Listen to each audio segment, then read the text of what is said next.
Good afternoon, Bournemouth fans. Welcome to Cherries Army YouTube channel. I'm Kirk. I also have John with me, and this is our latest match review show for Preston North End 1, AFC Bournemouth 1.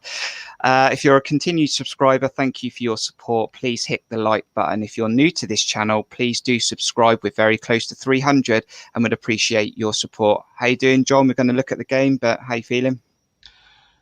Pretty devastated seems a bit of a harsh word, to be honest, with a 1-1 draw, but it was very disappointing the way we didn't get 3 points from that game. Let's hope they'll calm down while we go through it. Before we break those 90 minutes down, then let's just reflect on those lineups as we did in Lineups Live. An unchanged side that we were pretty happy with.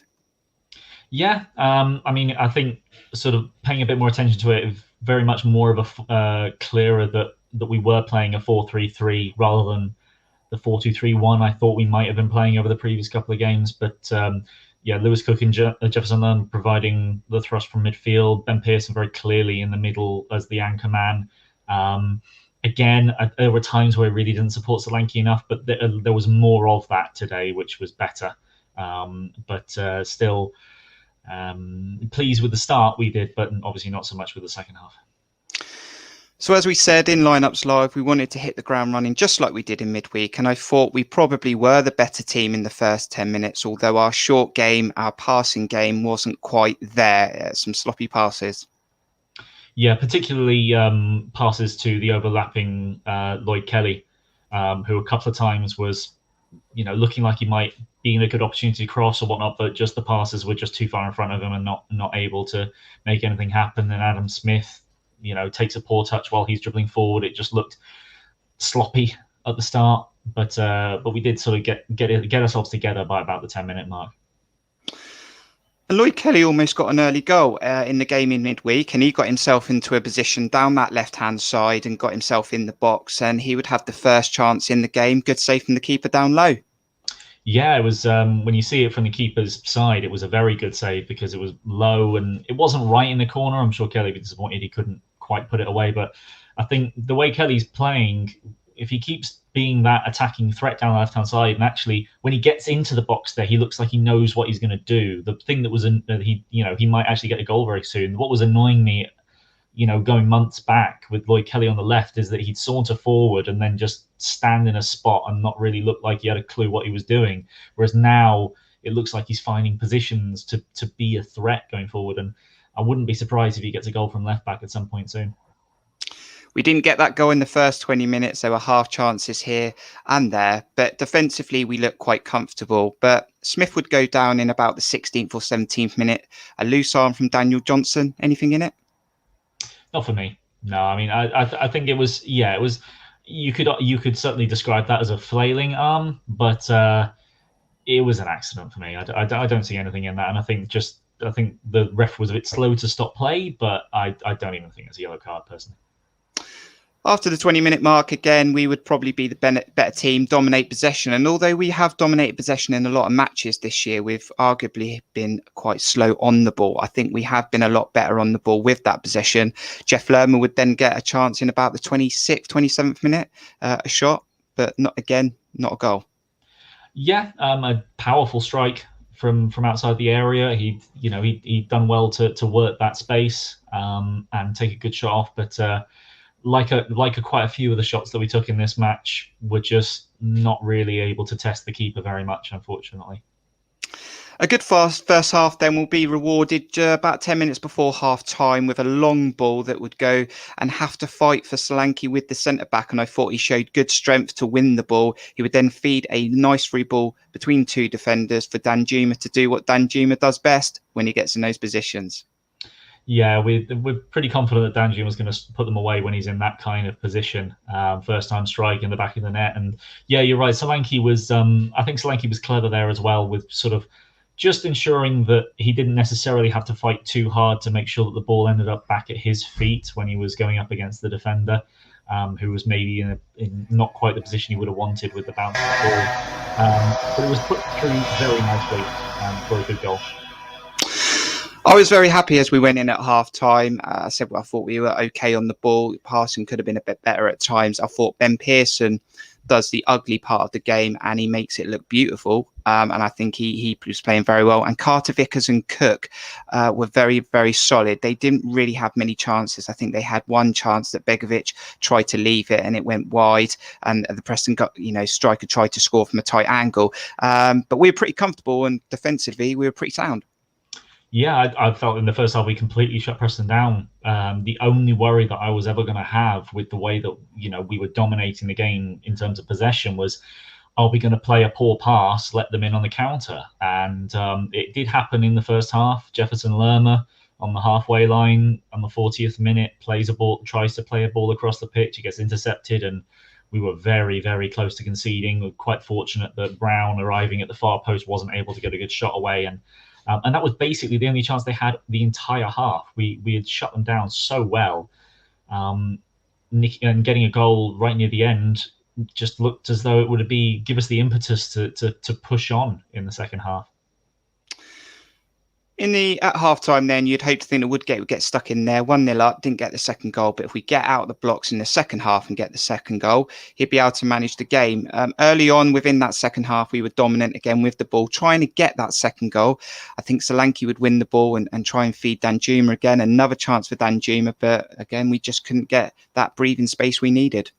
Yeah, that was probably the best chance we had of the whole of the second half when Solanke outmuscles the defender, gets to the byline, tries to cut the ball back and just doesn't get it to the feet of Danjuma, and the chance is gone. There was so many similar cases in the second half of where we looked like we might be in a good spot, and we just reverted back to a couple of months ago where the final ball just completely left us. And Preston weren't going to let the same first half happen again in the second, and they were more aggressive. They won more duels. They actually took the game to us a little bit more in the second half, and despite that, we still looked really good defensively for the most part. Before we talk about the goal, the equaliser for Preston, it was about the 60th minute mark that the tide started to turn and Preston got a bit of confidence. They would have a few chances, sort of on top of each other, really, where they would have a chance. It would lead to, I think, a corner, and they'd have another good chance. It was starting to concern me then that maybe they had a goal in them. Yeah. There was there were two very quick succession chances with Barkhuizen got in on our right hand side, and it was actually Lloyd Kelly that comes across and covers, and then within 30 seconds a ball is put over the top onto Kelly's side, and Kelly just doesn't move. It looks like he's just lost his energy, and it's Steve Cook that has to come and cover Ched Evans and makes a fantastic, captain's display sliding tackle to prevent that one from going on target. And at that point I was actually a bit worried about Kelly in terms of he doesn't look like he's going to have the energy to go up and down the pitch anymore. He doesn't actually look like he's got the energy to even make the tackle that he needs to after how much action he's put in over the last 8 days. And it was getting a little bit worrying that their direct play was going to toll in the end. Then the goal would come for Preston. Now, I've been a big speaker for Steve Cook this year and how well he's done, and he's done a lot better than he did last year. And he had probably 2 or 3 other decisions he could have made in that scenario. He could have gone to Carter Vickers. He could have gone back to Begovic. He could have turned back out wide and just played it down the line. Instead, he made a rash clearance stroke pass into the centre of the park that got intercepted. It would then end up at Daniel Johnson's feet, probably Preston's most creative player today, and he would score. And Begovic might be disappointed he doesn't get more of a hand on it. Yeah, I think Begovic probably might be a little bit disappointed in the end. It's not the fastest strike, but it is curled so that it sort of starts outside the post and comes back in. It was a very well taken finish, and Carter Vickers was caught in 2 minds as to whether he could press the man or not, because there was a very good run made by Ched Evans that pulled him away for the split second to give Johnson the chance to shoot. I mean, the pass that Cook is trying to make is the kind of thing I expected from him in League One, and what he did last time we were in the Championship and for the first couple of seasons in the Premier League. It was just, when he has 3 options, the clear one is just pass it back to the keeper. At worst, you whack it clear. This is something that Cameron Carter-Vickers has really been so impressive for me at, is that he doesn't take any risks at all. When the ball's in a difficult spot, he doesn't care if he kicks it out for a corner. The ball's not getting anywhere near an opposition player before we get the chance to organise. And Steve Cook decides, we've been playing well, I want to get the ball back at the pitch. I don't know who he's trying to pass it to. He's probably looking to put it over the head of about 3 Preston players and pass it to Adam Smith or Junior Stanislas. But for someone with with the experience he's got, it is just incredible that he would make that decision in the heat of the moment. And he'll, unfortunately, it's cost us 3 points. There's no real way around it. The attackers, as much as they only scored 1 goal and they could have done more in the first half, they did their job. And Steve Cook did his job for 89 of 90 minutes. And unfortunately, that one mistake has cost us the 2 points, and he's the one that has to go back into the dressing room and apologise to his teammates. That pretty much evened out the match. And actually, do you know what would sum our match up, John? In the 80th minute, Ben Pearson would intercept the ball and drive for about 20, 30 yards. Then the Deepdale pitch would play its part and it would bobble.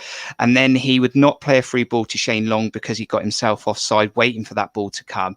He decides to go out to Stanislas. The ball goes under Stanislas's foot and we lose all of that impetus we had in that attack. And I thought, that's 1-1. That was our second half all over.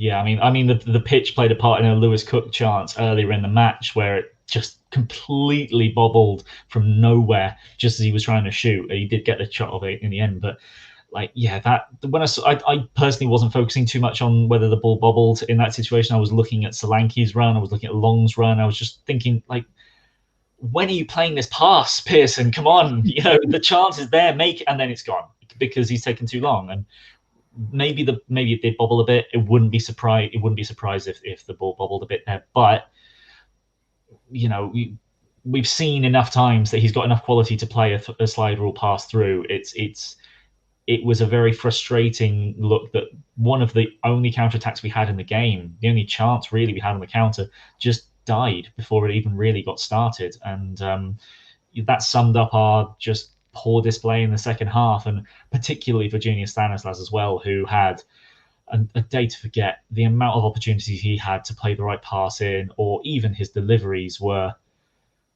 just shocking for the most part. All of his corners, all of his free kicks, all bar one cross. It was really just not Junior's day at all. And it was, I think, about 10-20 minutes too late for him to be substituted off for Jack Wilshere, to be honest. And Jack Wilshere would come on, like you're saying. You can't probably doubt that the energy was there at the end. We were trying, but the lack of quality, a chance at the end for Shane Long trying to put in a ball for Dom Solanke, but the quality wasn't there in the second half, and we just couldn't get that second goal. It would finish 1-1, and it's 2 points dropped. Yeah, indeed. And I mean, the one of the things I think point out is that ball through to Shane Long to sort of almost create that last second chance. It's like we didn't play that ball all day until it went through to Shane Long. We did Solanke, every time the ball went to Solanke, he had to fight for it in the air. It almost never went beyond the back line, maybe once or twice, but they were always too strong and too far. And then one where Danjuma ended up fighting for it as well. But the amount of times I've seen in that game and in the previous game against Bristol City, because the camera was in a better position, you could see Dominic Solanke make a run, and every time we didn't play the pass.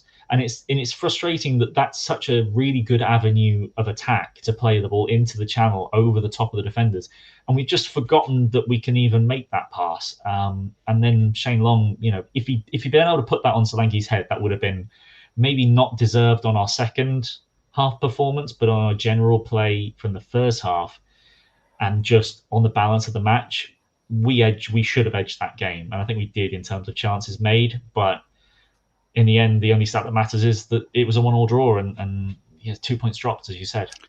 Let's have a quick look at some of the stats then from today's game. So as it finished, we had 56% possession, more shots, which is good to see, and more shots on target, but not getting enough goals. Also, you can say that we're having more shots out of the box. I would say that we're having a lot more pot shots than we definitely were under Jason Tindall.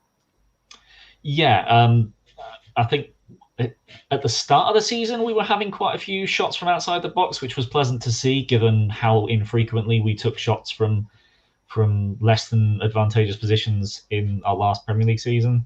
And we've got goals from Jack Stacey, from Lewis Cook. In fact, we're still probably the leaders in the league in goals from outside the box. I know early on in the season we were about 5 more than the second most, but it's been a while since we were taking quite so many shots from outside the box. And if you're in a good spot, why not? I mean, Jefferson Lerma's shot was a decent chance. Lewis Cook could have done better with his, if not for the bobbly pitch.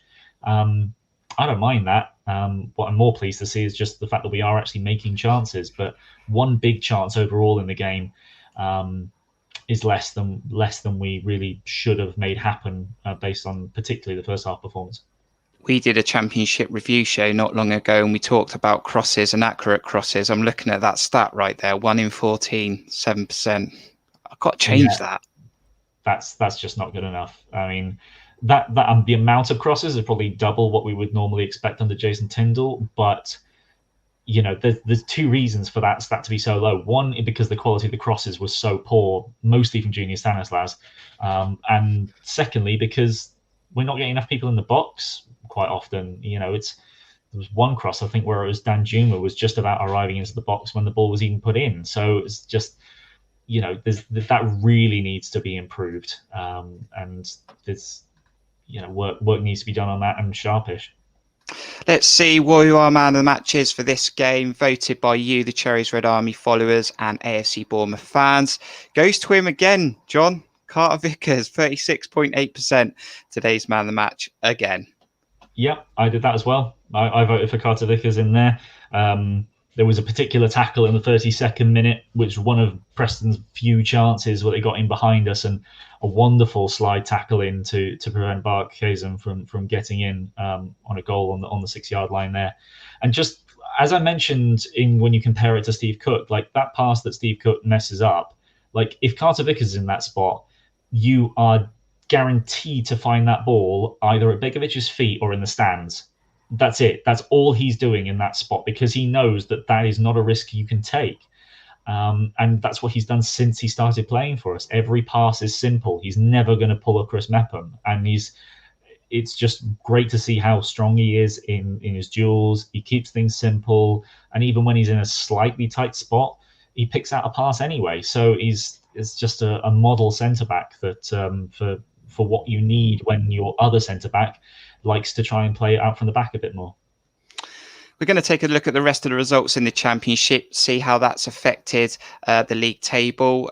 Before we do that, why don't you subscribe and like? Why don't you do this?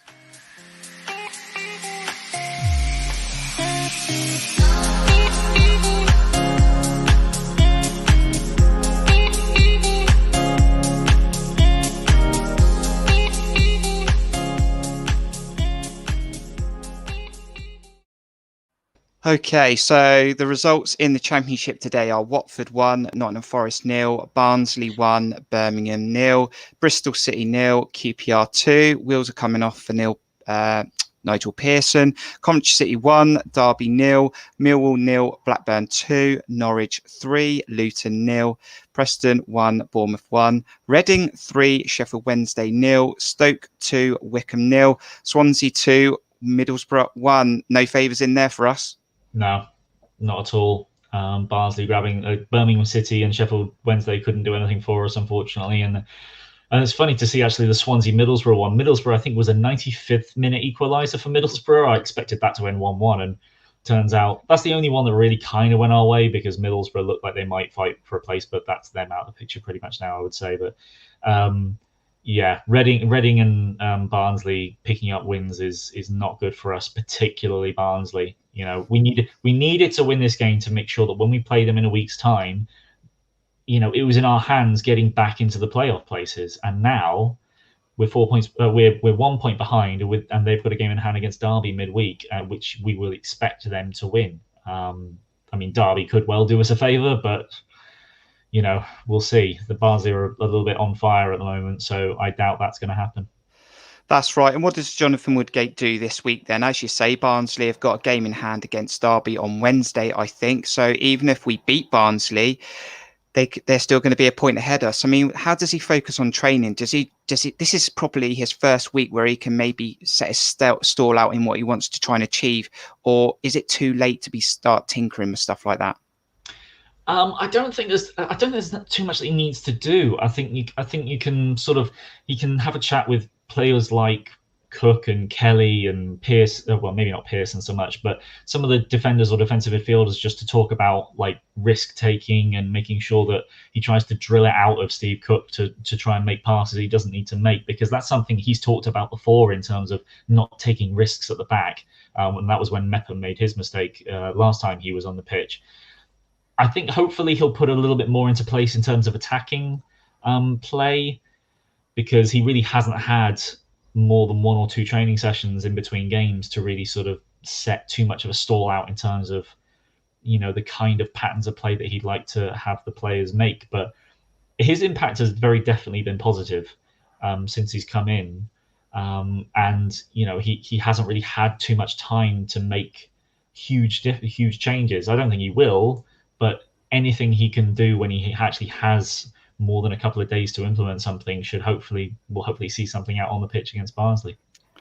Final couple of thoughts then. I said back in December that I felt like we were drawing too many matches. That's now the 11th draw that we have. Also, I said about Dom Solanke making us a better team.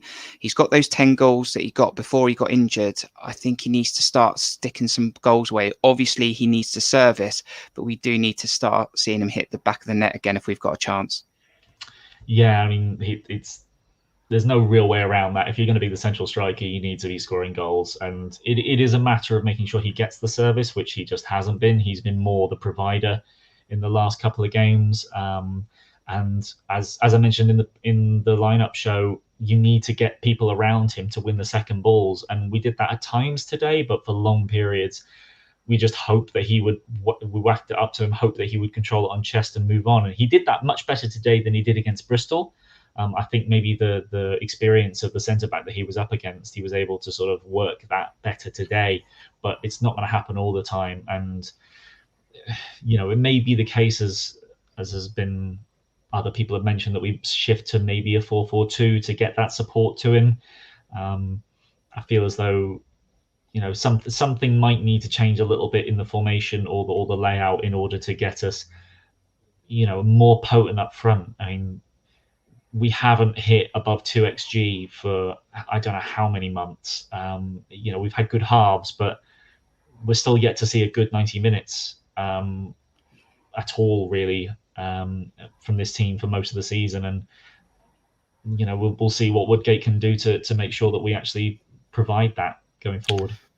Let us know what you think about the game, the first half, the second half, the goals, the goal that we scored, the goal that we conceded. We'd love to hear it, and we'll read every single comment. A long week now it'll probably be from here until next Saturday when we play Barnsley. Closing summary thoughts, John?